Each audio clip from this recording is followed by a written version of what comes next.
Alright guys, we are here for another episode, and we are going to be discussing Cobra Kai Season 3. So, some of you might have noticed on my last video that it was straight garbage. It was a dumpster fire.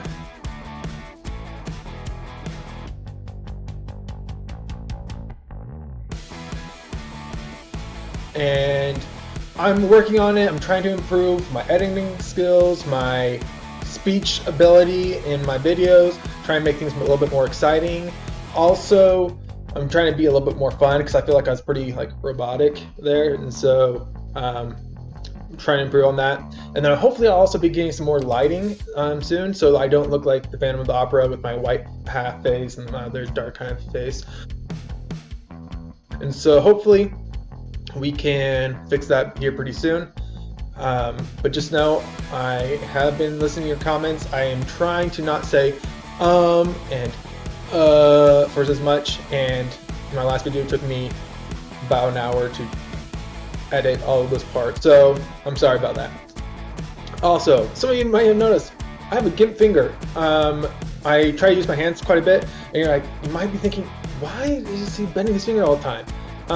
It's just like that all the time now because I got hurt playing football, doing something manly and cool, and so now it's like that forever. But speaking of manly and cool, Johnny Lawrence on Cobra Kai. Alright, I love Johnny Lawrence. He is one of my favorite characters in any show, and I love his character arc, and I love how in Season 3 it continues his character arc. You see the depth of him, you see his point of view of things, and you are a little bit more compassionate towards him and a little bit understanding, and you start to root for him a little bit more. Overall, I would give Cobra Kai Season 3 maybe an 8 out of 10. I liked it a lot. There were a few issues I had with it, mostly dealing with the fact that it's very similar to Seasons 1 and 2, and it's kind of predictable. I'm hoping that with Season 4, they kind of take a new take on it and kind of take it for a new spin, although the way that Season 3 ends, it seems that it's going to be pretty similar as far as kind of the drama that's going on between each of the groups, each of the dojos, and then just kind of Daniel and Johnny butting heads. But I'm still excited. One thing that's interesting about Cobra Kai is that every episode kind of leaves you on a cliffhanger where you're wanting more immediately, as opposed to other shows where there's like a kind of a beginning and an ending to the story of each episode, and so you don't necessarily have that real desire to keep watching.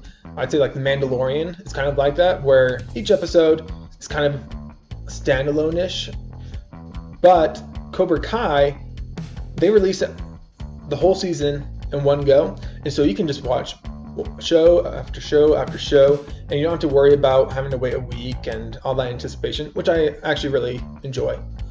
And so Cobra Kai always tries to leave you wanting more, and they do a good job of that. Alright, so for Cobra Kai Season 3, you can tell that the budget goes up a little bit as far as what they're able to do with special effects and things like that. And you see those most with flashback scenes of Kreese. And so with that, they are trying to show you how Kreese is the way he is, why he's such a psychopath and kind of psychotic and kind of an over-the-top villain. And that was one thing I also don't like about especially Cobra Kai Season 3, is that I feel like most of the kids in Cobra Kai are kind of insane and way over the top as villains. Tori especially. And that is one thing that just kind of bothers me because it makes it a little bit more unrealistic. And I know some of you are thinking, Parker, everyone knows karate, is amazing, and have all of these epic fights, and that's not realistic at all. And that's true. But it's still plausible. But the fact that these people are so psychotic and just have no good judge of character, where At the end, Cobra Kai attacks all the kids that are in Danny LaRusso's home and just destroys it. It's just a bit too much for me, and it's hard for me to handle that. However, I really did enjoy it overall, though. I liked the cameos of when Danny goes back to Japan, and we kind of see him meet some of those enemies and friends in Karate Kid Part 2. And so implementing those characters was actually pretty fun to see, and I really enjoyed that. And I also liked the bond that Danny has with the bad guy from Karate Kid Part 2, Chosen. And it's so fun to see when they first meet after all these years, and Danny is so unsure as to if Chosen hates him, if he wants to kill him, or if everything is okay, he's cool and calm. And Chosen obviously plays it up to seem like he's mad, when in reality he's kind of gone over it, and he's learned a lot from that experience that he had all those years ago.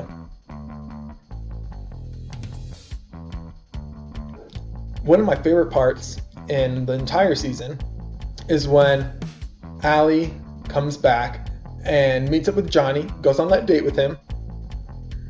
Some of you may be a little bit upset about that because he's betraying Miguel's mom, but they never kissed, and it was kind of spur of the moment.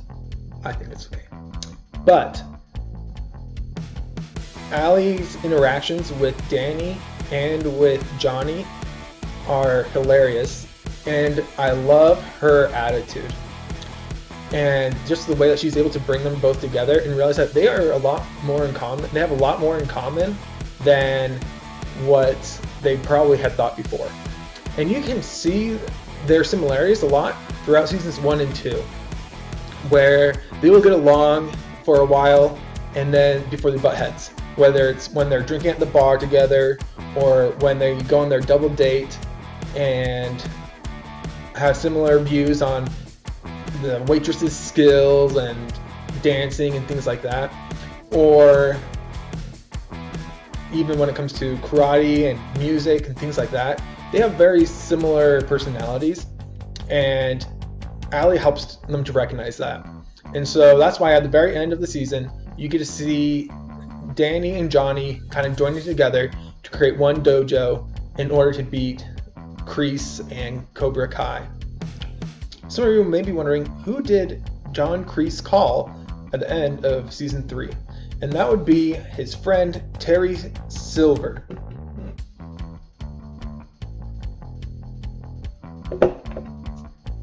It is Terry Silver. And so Terry Silver, for many of you who may not know, is a friend of John Kreese from the Vietnam War. And you get introduced to him in the Karate Kid Part 3. And a lot of people haven't seen that because frankly it's not a good movie. It's pretty terrible. But it introduces you to this character, and he is a friend of John's, and I'm assuming, I don't know for sure, but I'm assuming that Terry Silver is the soldier in the flashbacks during season 3 whose life he saves, rather than killing and kind of put them in that position where they got captured. I believe that Terry Silver is that soldier who says that anytime Kreese needs anything, he will be there to help him. And so I'm assuming that he calls Terry to help him to prepare his students for the tournament to end season 4, I'm assuming. So that is my prediction. I would love to hear your thoughts on who you think Kreese is calling, and please put them in the comments below. I would love to discuss with you your theories and ideas of what may or may not happen in season 4. So please like, comment, and subscribe if you want more videos like this. And please also put in the comments below your inputs as to what I can do better to make these videos a little bit more enjoyable. I'm working on it, and I would love your feedback on that as well. And please tell your friends, share it with your buds, and I'll see you next time. Have a great day.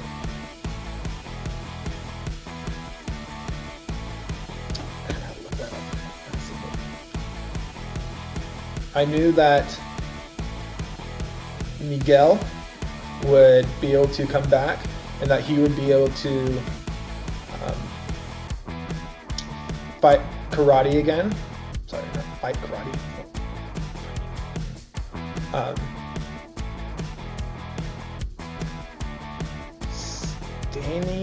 Silva. Hey Google, what is the bad guy's name in Cobra? What is the bad guy's name in... No. Yuji Dono Kumodo, according to Wikipedia. Stop Google. Hey Google, what is the bad guy's name in The Karate Kid Part 3? John Kreese, according to IMDb. But as well, I predicted that Miguel would be able to walk again and that he would join Johnny and that Johnny would as well join Miguel. Not Miguel. That he would join... I need to take a break. Probably my favorite part is when Johnny and Danny meet up with... Yep. What is her name? One second. What is Danny LaRusso's girlfriend's name in Karate Kid? Daniel LaRusso's significant others are Allie Mills and Kumiko. Hey Google, what is the bad guy's name in Karate Kid Part 2? Johnny Lawrence. Here's a summary from Wikipedia. Sensei. That's not it. Then Cobra Kai. This is embarrassing. Chosen! Holy smokes! That took a long time. Alright.